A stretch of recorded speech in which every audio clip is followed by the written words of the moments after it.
Enoy Extreme Media UJ. Subscribe for all updates. The book on him, okay? When he entered what they call judicial top management, I had a book on him. I had interest in where he lives, who he sleeps with, who he hangs out with, who he calls for money, where he borrows. I have all that information on the guy. And he knows it because I am relentless and, at my job. That was my job. It was my job to deny him the freedom to err. Okay? He doesn't have it. He only has the duty to correct. So when he was still a high court judge, he could commit error. That's fine. But when he became DCJ, I denied him playroom. You get me? I think I've told you before that when Mabiri sued him for committing bigamy, he told his close circle that I'm the one who had drafted the suit.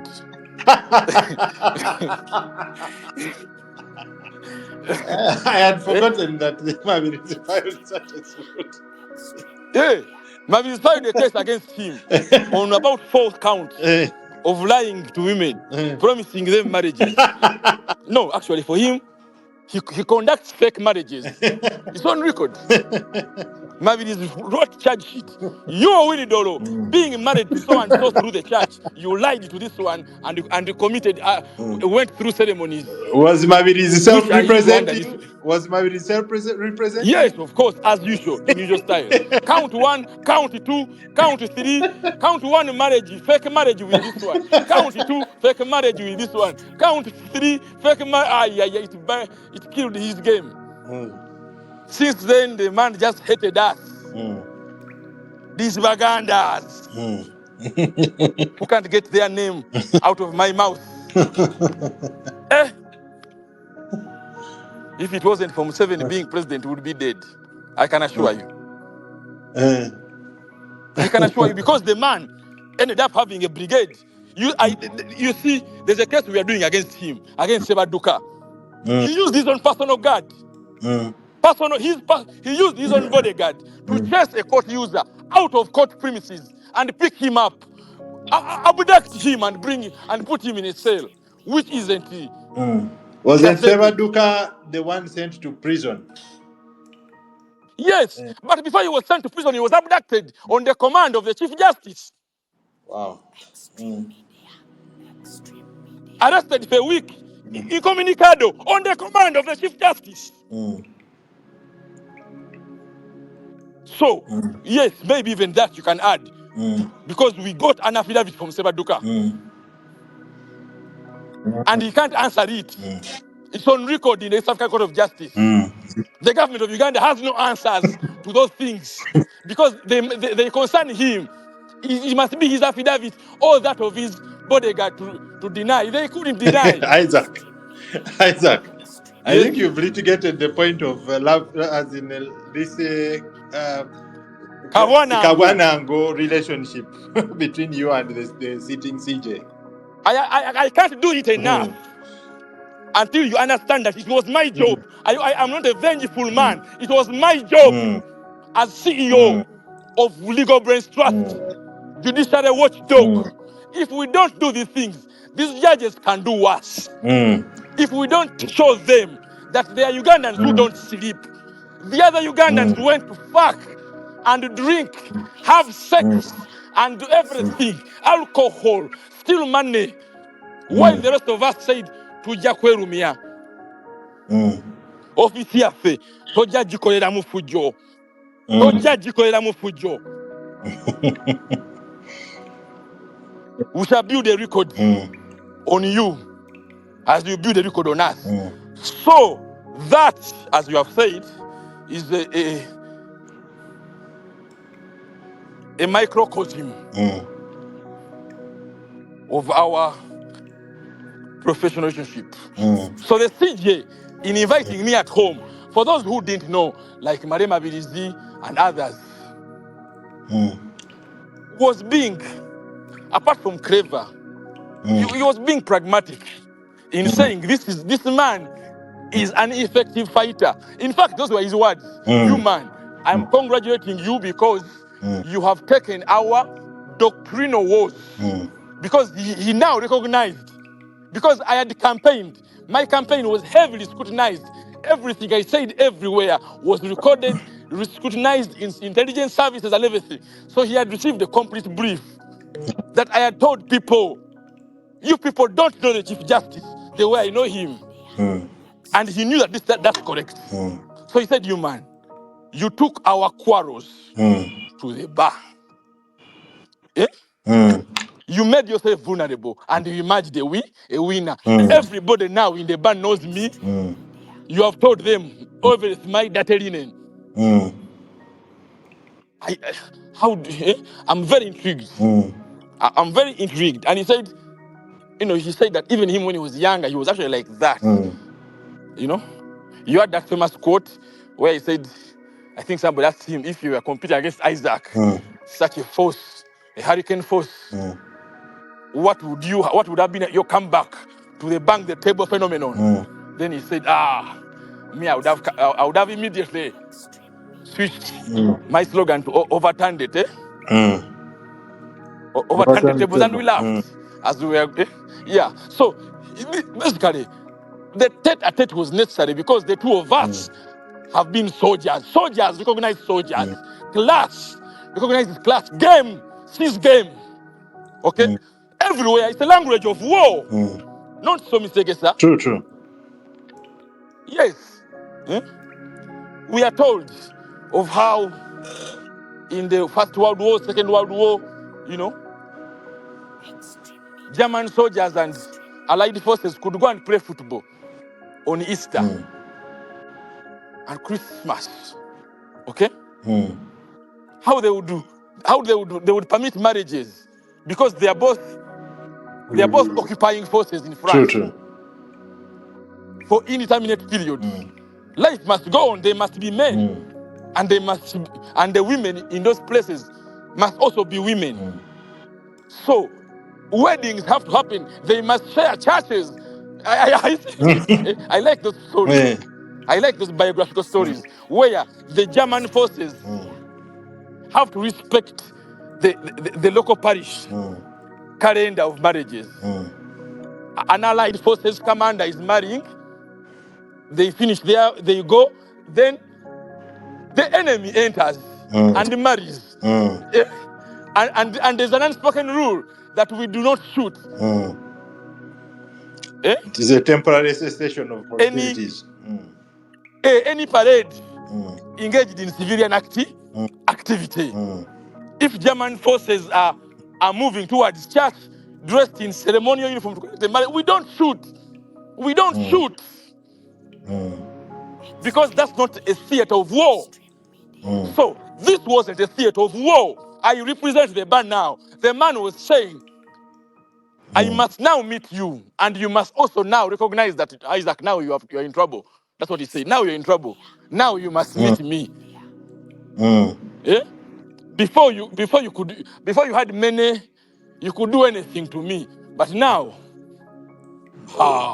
you must succumb to the traditions of the bar. You must meet me. Person like this, you must meet me in the new lawyer. You must meet me in the Judiciary Council, where you are there by legal representation, by command of Parliament. You must meet me in these statutory meetings. So let us agree the terms of engagement in those spaces. Now, I think for him, he thought that we had agreed to put down tools. I don't know where he got the delusion from. Cessation of hostility. So he was offended. So he was offended. I think one of the things he had told me is that now you can come. He tried so much to give me his number. And he kept saying, now you can have my WhatsApp. You can have my WhatsApp. You can connect my WhatsApp. But I kept, like I am now. I went into a trance.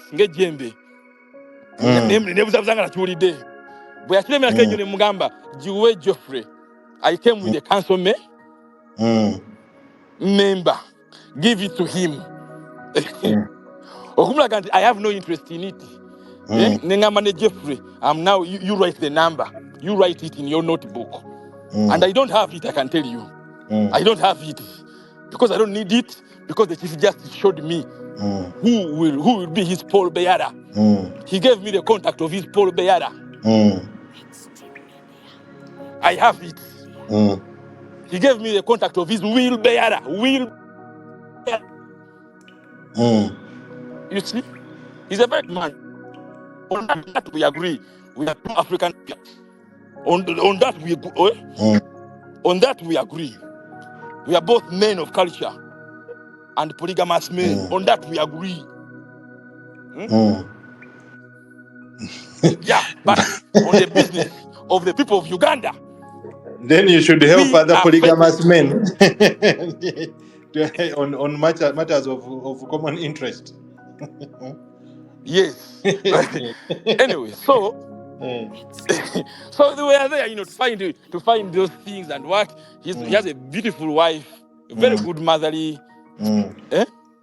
She had very nice words to say. She's such a fantastic hostess.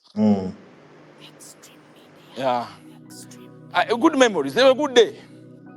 Anyway. So I think he had thought that for instance, hot button issues would be handled informally. I come to Nakasero. I call Mami. They do it.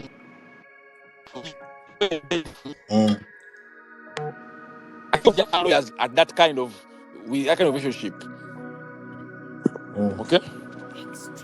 So she was shocked to wake up to a 3 a.m. dossier. Okay? Yes. Being sent to him from outside Uganda by fellow chief justices. You know, he invented something called African Chief Justices Forum. He intends to claim it as his legacy. And I was banning him right where it matters. I was writing his legacy and showing it to those he had fooled into coming to Munyonyo as the best of the crop. He was really destroyed in the head completely. But he couldn't summon me as a child to slap me.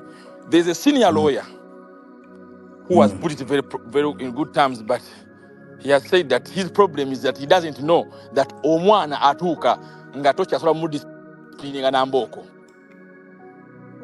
Never omwana uwo akula to a child can grow how to grow chiboko where you will not use stick to discipline a fellow man. You have to call him and have a man-to-man conversation. Yes, so one senior lawyer has said that his health is failing, but he has promised me that when his health gets better, he will call his OB and tell him, you're going about it the wrong way. That's not Isaac. That is the property of the bar. That is an institution of the bar. You're going about it the wrong way. You cannot speak about, dream of Isaac in those terms. You will lead us into a path of destruction. A senior lawyer, I don't know them. They come from Western Uganda. They are very successful. They need nothing from me. But they made a point to call me and say, Isaac, I want to hear this. I am organizing elders and classmates of the Chief Justice to go and talk to him. If he continues on that path, we shall take measures against him ourselves. You don't worry. Protect yourself. Okay. There are some stupid people who think that I should be in jail. It's not my desire. Every aspect of my itinerary is the property of the bar. Where I live, who I work with, what the bar is the I was saying that the bar is the government. And he was laughing. So it's not for me. If Mr. Simwe says Isaac, you should not be in jail. You won't be in jail. These are the provisions. And it's not him because he's egoistic. No. We came here after aggregating the wisdoms of the bar. The ant hills, let me call it that actually. You can't arrive in my position without knowing where the ant hills are in this savannah. And which ant hill has what ants and creatures. Which ant hills are fake ant hills where snakes are. And you want to go there looking for and so on and so forth. No. Unless you're a fool. Of course, we have had some fools in this position before. Not everybody who has occupied this place. He was respectful to this, this consultative aspect. But that's where we are. So you can now have the full concept of how February 7th happened. Is it clear? So I don't know now. No, I hear you. Or maybe now I've given you the back before 16th January. How about after 16th January, what happened? Up to the night of. Up to the night of. Are you interested or you're tired? Go ahead. Shoot. So after 16th, we had an R&B live. We had a what? An R&B live. This is a digital hybrid press conference format event which we hold at URS House, an invasion of the Radical New Bar, where we host members of the public to deliver petitions, even members of the bar. So, Mr. Lukwago, the local affiliate, the 2IC for Honorable Martha Karua, in conducting a brief for SJ, had called me on the Wednesday. So what will be the Wednesday after 16th? You go in your diary and find for me. 16th must be like a Friday. But so next Wednesday after 16th.